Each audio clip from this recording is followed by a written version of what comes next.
ವಿಶೇಷ ಚೇತನರ ವಾರ್ತೆಗೆ ಸ್ವಾಗತ. ಸ್ನೇಹಿತರೆ, ನಮ್ಮ ಗ್ರಾಮೀಣ ಪುನಶ್ಚೇತನ ಯೋಜನೆಗೆ ಸಂಬಂಧಪಟ್ಟ ಒಂದು ಸುದ್ದಿ ಇದಾಗಿತ್ತು.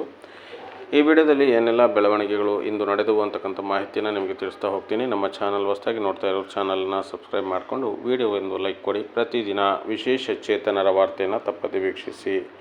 ಇಂದು ಬೆಳಗ್ಗೆ 10 ಗಂಟೆಗೆ ಸರಿಯಾಗಿ ನವ ಕರ್ನಾಟಕ ಸಂಘಟನೆಯ ಎಲ್ಲ ಸ್ನೇಹಿತರುಗಳ ಜೊತೆ ಹಾಗೂ ಸಂಘದ ರಾಜ್ಯಾಧ್ಯಕ್ಷರ ಜೊತೆ ಮಾನ್ಯ ಕೇಂದ್ರ ಸಚಿವರಾದ ಎಚ್.ಡಿ. ಕುಮಾರಸ್ವಾಮಿ ಅವರ ನಿವಾಸಕ್ಕೆ ಭೇಟಿಯಾಗಿ ನಮ್ಮ ಗೌರವಧನ ಕಾರ್ಯಕರ್ತರ ಬೇಡಿಕೆಗಳನ್ನು ಕೇಂದ್ರ ಮಟ್ಟದಲ್ಲಿ ಬಗೆಹರಿಸಿಕೊಡಬೇಕೆಂದು ಮನವಿ ಸಲ್ಲಿಸಲಾಯಿತು. ಅದೇ ರೀತಿ ಕೇಂದ್ರ ಸಚಿವರು ನಮಗೆ ಸ್ಪಂದಿಸಿ ಕೇಂದ್ರದಲ್ಲಿ ನಿಮ್ಮ ಪರವಾಗಿ ಮಾತನಾಡಿ ನಾನು ಕರೆ ಮಾಡುತ್ತೇನೆ, ಆಗ ನೀವೆಲ್ಲರೂ ಬರಬೇಕಾಗುತ್ತದೆ ಎಂದು ನಮಗೆ ಹೇಳಿದರು. ಹಾಗೆ ನಿಮ್ಮ ಜೊತೆಗೆ ನಾನಿದ್ದೇನೆ, ಎಂದಿಗೂ ವಿಶೇಷ ಚೇತನರಿಗಾಗಿ ನಾನು ಸ್ಪಂದಿಸುತ್ತೇನೆ, ಯಾವುದೇ ವಿಚಾರವಾಗಲಿ ನಾನು ನಿಮಗಾಗಿ ಸದಾ ಸಿದ್ಧ ಎಂದು ಇನ್ನಷ್ಟು ಭರವಸೆ ತುಂಬಿದರು. ಹಾಗೆ ನಾಳೆ ನಡೆಯಲಿರುವ ಧರಣಿ ಸತ್ಯಾಗ್ರಹದ ಬಗ್ಗೆಯೂ ಹೇಳಿದ ನಂತರ ಅವರು ತುಂಬ ಬೇಜಾರಾದರು. ನಿಮಗೆ ಬೆಂಬಲ ಇದೆ, ಏನೇ ಆದರೂ ನಾನು ಸ್ಪಂದಿಸುತ್ತೇನೆ ಎಂದು ನಮಗೆ ಹೇಳಿ ಕರೆ ಮಾಡುತ್ತೇನೆ ಎಂದು ನಮಗೆ ತಿಳಿಸಿದರು. ಇಷ್ಟೆಲ್ಲ ಮಾತನಾಡಿ ನಮಗೆ ಸ್ಪಂದಿಸಿದ ಮಾನ್ಯ ಕೇಂದ್ರ ಸಚಿವ ಎಚ್.ಡಿ. ಕುಮಾರಸ್ವಾಮಿ ಅವರಿಗೆ ನವ ಕರ್ನಾಟಕ ಸಂಘಟನೆ ವತಿಯಿಂದ ಅನಂತ ಧನ್ಯವಾದಗಳನ್ನು ಸಹ ಇದೇ ಸಂದರ್ಭದಲ್ಲಿ ಸಲ್ಲಿಸಲಾಯಿತು. ಮತ್ತು ತಮಗೆ ಭೇಟಿಯಾದ ಕೇಂದ್ರ ಸಚಿವರಿಗೆ ಎಚ್.ಡಿ. ಕುಮಾರಸ್ವಾಮಿ ಸಾರ್ ಅವರಿಗೆ ನವ ಕರ್ನಾಟಕ ಸಂಘದ ರಾಜ್ಯಾಧ್ಯಕ್ಷರಾದ ಶ್ರೀ ಫಕೀರಗೌಡ ಪಾಟೀಲ್ ಮತ್ತು ಸಂಚಾಲಕ ಅನಿಲ್ ಕೆ. ಅಭಿ, ಶಿವಮೊಗ್ಗ ಜಿಲ್ಲಾಧ್ಯಕ್ಷರಾದ ಕುಮಾರಿ ಯಶೋಧ, ಶ್ರೀನಿವಾಸ್ ಹಾಸನ್ ಸೇರಿದಂತೆ ಅನೇಕ ಮುಖಂಡರು ಭೇಟಿಯಾಗಿ ರಾಜ್ಯದ 6,000 ಕಾರ್ಯಕರ್ತರ ಪರವಾಗಿ ಮನವಿ ಸಲ್ಲಿಸಿದ್ದಾರೆ.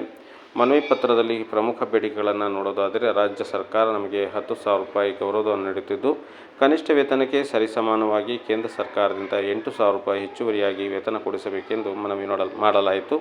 ತಾವು ಜಾರಿಗೆ ತಂದ ಈ ಯೋಜನೆ ಕರ್ನಾಟಕ ರಾಜ್ಯದಲ್ಲಿ ಮಾತ್ರ ಜಾರಿ ಇದ್ದು, ದೇಶಾದ್ಯಂತ ಸದರಿ ಯೋಜನೆಯನ್ನು ಜಾರಿಗೆ ತರುವ ಮೂಲಕ ವಿಶೇಷ ಚೇತನರ ಸರ್ವಾಂಗೀಣ ಅಭಿವೃದ್ಧಿಗೆ ಕೇಂದ್ರ ಸರ್ಕಾರ ಪ್ರಯತ್ನಿಸಬೇಕು.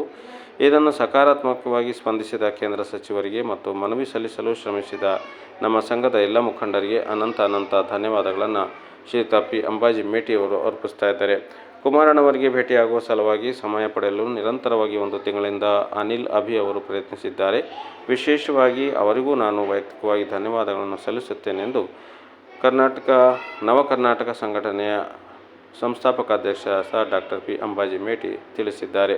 ನವ ಕರ್ನಾಟಕ ಸಂಘದ ಮುಖಂಡರು ಕಾರ್ಯಕರ್ತರ ಹಿತಕ್ಕಾಗಿ ನಿರಂತರ ಪ್ರಯತ್ನಗಳು ಮುಂದುವರಿಸಿದೆ. ಮುಂದಿನ ದಿನಗಳಲ್ಲಿ ಕೂಡ ಒಂದು ತಾರ್ಕಿಕ ಅಂತ್ಯ ಸಿಗುವವರೆಗೂ ನಮ್ಮೆಲ್ಲರ ಪ್ರಯತ್ನ ಹೋರಾಟ ಮುಂದುವರಿಯಲಿದೆ ಎಂದು ಅಧ್ಯಕ್ಷರು ಇದೇ ಸಂದರ್ಭದಲ್ಲಿ ತಿಳಿಸಿದ್ದಾರೆ. ನಮ್ಮ ನೆಚ್ಚಿನ ಮಾಜಿ ಮುಖ್ಯಮಂತ್ರಿಗಳು ಹಾಗೂ ಕೇಂದ್ರ ಸಚಿವರಾಗಿರ್ತಕ್ಕಂಥ ಎಚ್.ಡಿ. ಕುಮಾರಸ್ವಾಮಿ ಅವರು ಈ ಯೋಜನೆಯನ್ನು ಜಾರಿಗೆ ತರುವ ಮೂಲಕ ರಾಜ್ಯದ ಸುಮಾರು 6,500 ಕಾರ್ಯಕರ್ತರಿಗೆ ಒಂದು ಕೆಲಸವನ್ನು ಕೊಡುವಂತಹ ಪ್ರಯತ್ನವನ್ನು ಮಾಡಿದ್ದರು. ದಯಮಾಡಿ ಮಾನ್ಯ ಕುಮಾರಣ್ಣನವರು ರಾಜ್ಯದ ಸಮಸ್ತ ಗ್ರಾಮೀಣ ಪುನಶ್ಚೇತನ ಯೋಜನೆಯ ಒಂದು ಕಾರ್ಯಕರ್ತರಿಗೆ ಕನಿಷ್ಠ ವೇತನ ಅಥವಾ ಸೇವಾ ಭದ್ರತೆ ಭಾಗ್ಯವನ್ನು ಕೂಡ ಕರುಣಿಸುವಂತೆ ರಾಜ್ಯ ಸರ್ಕಾರದ ಮೇಲೆ ಒತ್ತಡವನ್ನು ಹೇರುವ ಮೂಲಕ ಮತ್ತು ನಾಳೆ ನಡೆಯಲಿರುವ ಪ್ರತಿಭಟನೆಗೆ ತಮ್ಮ ಬೆಂಬಲವನ್ನು ವ್ಯಕ್ತಪಡಿಸುವ ಮೂಲಕ ನಮಗೆ ಧೈರ್ಯವನ್ನು, ಶಕ್ತಿಯನ್ನು ತುಂಬಬೇಕು ಅಂತ ಹೇಳ್ಬಿಟ್ಟು ನಾವು ಸಮಸ್ತ ವಿಕಲಚೇತನ ಕಾರ್ಯಕರ್ತರ ಪರವಾಗಿ ಅವರಿಗೆ ಮನವಿಯನ್ನು ಮಾಡ್ತಾಯಿದ್ವಿ. ಮತ್ತು ಈ ಒಂದು ಒಳ್ಳೆಯ ಕಾರ್ಯಕ್ಕೆ ಸಹಕರಿಸಿದ ನನ್ನ ಎಲ್ಲ ಸ್ನೇಹಿತರಿಗೆ ನಮ್ಮ ಚಾನಲ್ ವತಿಯಿಂದ ಅನಂತ ಅಭಿನಂದನೆಗಳನ್ನು ಕೂಡ ಸಲ್ಲಿಸಲು ಬಯಸುತ್ತೇನೆ. ಹಾಗೂ ಮಾನ್ಯ ಮುಖ್ಯಮಂತ್ರಿಗಳು ಕೂಡಲೇ ಈ ಮನವಿಗೆ ಸ್ಪಂದಿಸಿ, ಅಂದರೆ ಮಾನ್ಯ ಕೇಂದ್ರ ಸಚಿವರು ಮನವಿಗೆ ಕೂಡಲೇ ಸ್ಪಂದಿಸಿ ದೇಶಾದ್ಯಂತ ಈ ಯೋಜನೆ ಜಾರಿಗೆ ತರಬೇಕು ಅಂತಕ್ಕಂತಹ ಮಾತು ನಮ್ಮ ಚಾನಲ್ನಲ್ಲೂ ಅನೇಕ ಬಾರಿ ನಾವು ಪ್ರಕಟಣೆಯನ್ನು ಮಾಡಿದ್ವಿ, ಅಂದರೆ ಪ್ರಸಾರವನ್ನು ಮಾಡಿದ್ವಿ ಸುದ್ದಿಯನ್ನು.